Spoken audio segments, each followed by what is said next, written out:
Hello बच्चों, geography आपको समझ में नहीं आती, बोरिंग लगता है, कंफ्यूजन है। आज मैं आपके साथ डिस्कस करने जा रहा हूं ज्योग्राफी का एक नया चैप्टर जो बोर्ड एग्जाम में क्लास 10th में 10 मार्क्स का आता है, जिसका नाम है ट्रांसपोर्ट। और इस छोटे से वीडियो में ये ट्रांसपोर्ट चैप्टर आपका कवर हो जाएगा मोस्ट इंपॉर्टेंट टॉपिक्स के साथ जो हमेशा बोर्ड में पूछे जाते हैं। आइए इसी में आगे देखते हैं कि मैंने पहला टॉपिक आपके लिए कौन सा सेलेक्ट किया है, और वो टॉपिक है reason inland waterway not well develop in India. India में रेल नेटवर्क बहुत अच्छा है, रोडवेज बहुत अच्छा है, एयरवेज भी ठीक है, वाटरवे कहां है? वाटरवे इंडिया में अच्छे से डेवलप क्यों नहीं हुआ? इसके पीछे आपके लिए कुछ रीजंस हैं। पहला, कि जो नॉर्दर्न इंडियन के रिवर हैं सर वो पेरेनियल है। पेरेनियल है मतलब उनमें through out the year water तो रहता है, बट जब sir during the rainy season आता है तो उस रिवर में वाटर का फ्लो ज्यादा हो जाता है।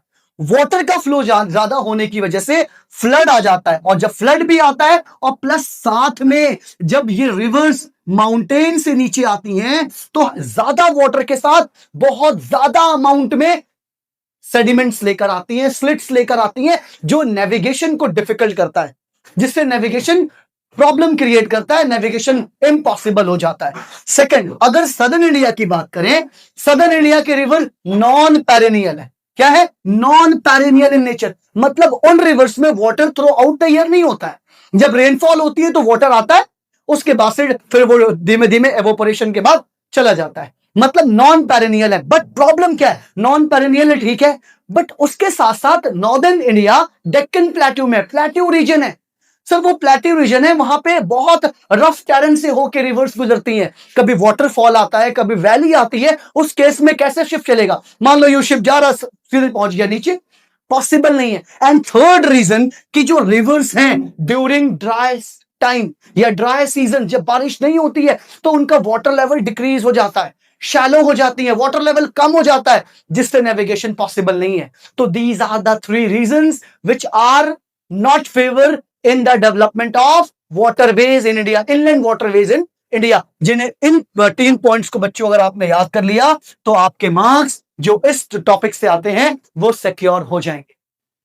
बच्चों अब बारी है अगले क्वेश्चंस देखने की। अगला क्वेश्चन ये है कि northern rivers are more suitable for navigation than southern India. Southern river, जो सदर्न इंडिया में रिवर है, उनसे ज्यादा बेटर नॉर्दर्न इंडिया में पॉसिबिलिटी है कि वहां पे हम इनलैंड वाटरवे ट्रांसपोर्ट को डेवलप कर सकते हैं। क्या रीजन है? सर रीजन ये है कि they are perennial in nature, उनमें वाटर का फ्लो पूरे थ्रू आउट द ईयर से नो प्रॉब्लम। अच्छा, दूसरा सर ये क्या है? सदन में दे आर नॉन पेरेनियल। पहला रीजन तो यही है क्योंकि शिप को चलाना है, वो बोट को चलाना है तो वाटर तो चाहिए, इसलिए मोर सुटेबल, पहला पॉइंट।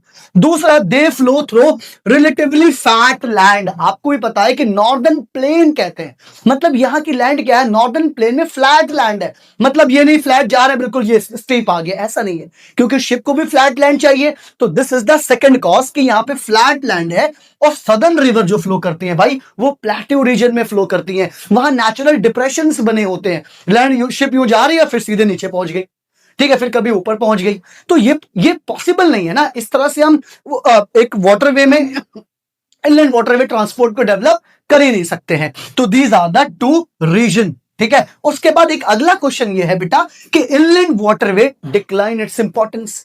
अब बच्चों आज के टाइम में इनलैंड वाटरवे डिक्लाइन कर रही है अपने इंपॉर्टेंस, ठीक है। मतलब रिवर इनलैंड वाटरवे है क्या? मतलब इनलैंड वाटरवे का मतलब ये हो गया कि जो इंडियन रिवर्स हैं उनमें आप शिप चलाओ। क्या चलाओ? शिप ट्रांसपोर्ट को डेवलप करो, ठीक है। अब ये क्या है कि क्यों डिक्लाइन कर रहा है अपना इंपॉर्टेंस? तो पहला रीजन ये है कि सदर्न इंडियन, जो अभी हमने पढ़ा कि जो सदर्न रिवर्स हैं दे आर नॉन पेरेनियल, जो नॉर्दर्न रिवर्स हैं दे आर पेरेनियल, बट वो भी क्या करते हैं, उनमें भी प्रॉब्लम है। जब हैवी रेनफॉल होती है तो फ्लड आ जाता है, और फ्लड आ गया फिर, और फ्लड के साथ साथ बहुत सारे सेडिमेंट्स डेवलप कर देती हैं। अब सपोज करो पूरा पूरा फ्लड आया है, तो अब भाई किधर जाना है, किधर पे कौन सा क्रॉप फील्ड है, कौन सा हमारा रिवर का पाथ है, दिखाई नहीं देता है, सबके सब फ्लड में कवर हो जाता है।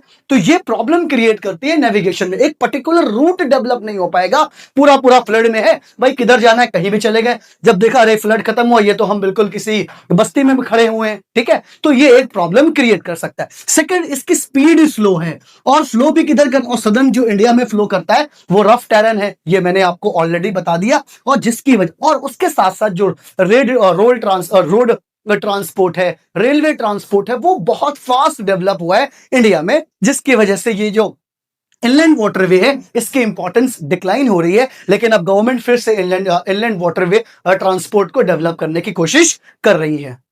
वाटरवेज को करने के बाद बच्चों अब बारी है रोडवेज ट्रांसपोर्ट को डिस्कस करने की। रोड ट्रांसपोर्ट को डिस्कस करते हैं। आइए पहली बात तो ये करते हैं, एडवांटेज क्या है रोड ट्रांसपोर्ट सिस्टम का।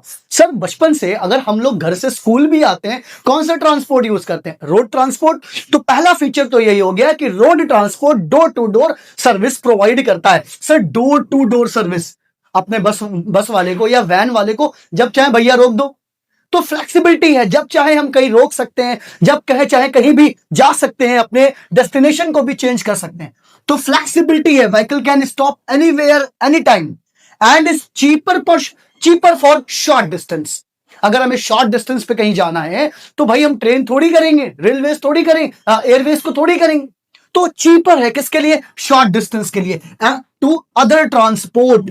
और पहली बात है कि जो रोड है वो कनेक्ट करता है। अगर हमें घर से रेलवे स्टेशन जाना है तो रोड ट्रांसपोर्ट लेना है, घर से एयरपोर्ट जाना है तो रोड ट्रांसपोर्ट लेना है। And road are easy to construct and maintain, और हम रोड को माउंटेन पे भी बना सकते हैं, स्लोप पे भी बना सकते हैं, बट रेलवेज को वहां नहीं बना सकते। सर डिसएडवांटेज देखते हैं, तो स्लो है and costly for long distance. अगर लॉन्ग डिस्टेंस पे ट्रेवल करना है या लॉन्ग डिस्टेंस पे हमें गुड्स को ट्रांसपोर्ट करना है तो सर ये कॉस्टली पड़ता है। This is one disadvantage. Traffic jam and accident, कभी कभी ट्रैफिक जैम हो जाता है बहुत लंबा, एक्सीडेंट प्रॉब्लम क्रिएट करता है, एंड फ्लड और लैंड स्लाइड भी ब्लॉक कर देते हैं रोड ट्रांसपोर्ट को। बच्चों रोड ट्रांसपोर्ट करने के बाद अब बारी है रेलवे ट्रांसपोर्ट को डिस्कस करने की। सर रेलवे ट्रांसपोर्ट का मतलब कि जो डिस्टेंस को ट्रैवल किया जा रहा है वो रेलवे के थ्रू किया जा रहा है, और रोड में क्या था कि हम बाय रोड डिस्टेंस को ट्रैवल कर रहे हैं या गुड्स को ट्रांसपोर्ट कर रहे हैं।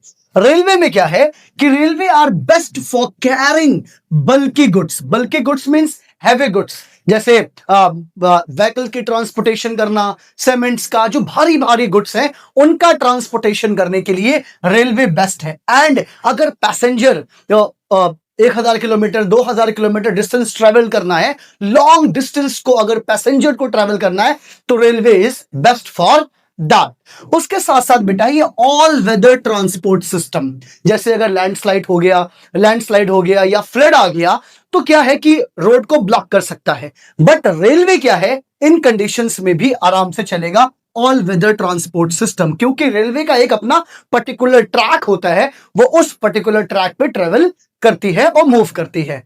इट्स कनेक्ट करती है इंडस्ट्री को, हेल्प करती है ट्रेड को बढ़ाने में, टूरिज्म को बढ़ाने में, और ओवरऑल इन सबसे क्या होता है बच्चों, हमारी इकोनॉमी बूस्ट होती है। तो ये कुछ मेजर एडवांटेजेस हैं रेल ट्रांसपोर्ट के। अब कुछ एडवांटेज भी देख लेते हैं, डिसएडवांटेजेस भी जो कि रेलवे में आते हैं। सर पहला क्या है, हाई कॉस्ट ऑफ कंस्ट्रक्शन। भाई रेल की पटरियों को बिछाना, उनका रेगुलर मॉनिटरिंग करना, मेंटेनेंस करना, ये बहुत ज्यादा खर्चीला होता है, बहुत एक्सपेंसिव होता है। दूसरा पॉइंट, नॉट फ्लेक्सिबल। जैसे रेलवे क्या है कि पर्टिकुलर स्टेशन पे आपको जाना होगा, ट्रेन किसी पर्टिकुलर स्टेशन पे ही रुकेगी और पर्टिकुलर टाइम तक ही रुकेगी। लेकिन बस में क्या है, रोड ट्रांसपोर्ट में क्या है, आप जहां भी चाहे वहां बस को स्टॉप कर सकते हैं, अपने व्हीकल को स्टॉप कर सकते हैं, कोई इशू नहीं। तो नॉट फ्लेक्सिबल, फिक्स्ड है इसका शेड्यूल, इसका ट्रैक भी फिक्स्ड है, स्टेशन भी फिक्स्ड है, and can't provide door to door service. Road transport का बेस्ट एग्जांपल यही है, बेस्ट बेनिफिट यही है कि वो door to door service provide करता है, बट रेलवे हमें door to door service provide नहीं कर सकता। एंड इसका एक और डिसएडवांटेज है कि बहुत ज्यादा रिमोट एरिया में ये अवेलेबल भी नहीं है, और अगर कोई स्लोप है या हिल है तो इन स्लोप वाले या हिल वाले एरिया पे ज्यादा रेलवे का कंस्ट्रक्शन नहीं किया जाता है, क्योंकि ज्यादा एल्टीट्यूड पे आप रेलवे के ट्रैक्स को बिछा नहीं सकते। लेकिन रोड को आप आसानी से वहां भी कंस्ट्रक्ट कर सकते हैं और मेंटेन कर सकते हैं। बच्चों आइए अब अगला क्वेश्चन देखते हैं, एयरवेज पे कौन से सवाल एग्जाम में पूछे जाते हैं। पहला सवाल बच्चों ये है कि advantages of Airways and disadvantages of Airways हमें जानना बहुत ज्यादा जरूरी है। पहला, सर ये फास्टेस्ट मीन्स ऑफ ट्रांसपोर्टेशन है। फास्टेस्ट मतलब सबसे तेज ट्रेवल करता है एयरवे, ठीक है, ओके सर। तो इसलिए इससे क्या आइडियल है, किसके लिए, लॉन्ग डिस्टेंस के लिए। फास्ट चलेगा तो जाहिर सी बात है आइडियल है लॉन्ग डिस्टेंस के लिए, प्लस इससे टाइम भी बहुत बचता है। And it is useful in difficult terrain, मतलब नॉर्थ ईस्ट रीजन में चले जाओ तो वहां पे माउंटेन और हिली एरियाज है, तो वहां पे ट्रांसपोर्टेशन के लिए हेलीकॉप्टर का यूज करते हैं। अब वो वैली है, माउंटेन है, वहां पे फ्लैट लैंड नहीं है, कहीं पे स्लोप ऐसा है, कहीं पे बहुत ज्यादा हाई है, कहीं पे कुछ है ही नहीं, तो यहां पे आप रेल डेवलप नहीं कर सकते, रेल नेटवर्क नहीं डेवलप कर सकते, रोड नेटवर्क इतना ज्यादा आसानी से कंस्ट्रक्ट नहीं कर सकते, इसलिए बेस्ट है हेलीकॉप्टर या एयरवेज, और हेलीकॉप्टर को भी हम लोग एयरवेज में ही इंक्लूड करते हैं। And it provide national international connectivity, this is the very important, and ideal for perishable goods, जो आइटम, जो गुड्स जल्दी खराब हो जाते हैं उनको एक जगह से दूसरे जगह एक्सपोर्ट या इंपोर्ट करने के लिए हम ट्रांसपोर्ट जो यूज करते हैं वो एयरवेज है। एंड बात करते हैं बच्चों अब डिसएडवांटेजेस की। तो डिसएडवांटेज में पहला सबको जानता है, दैट इज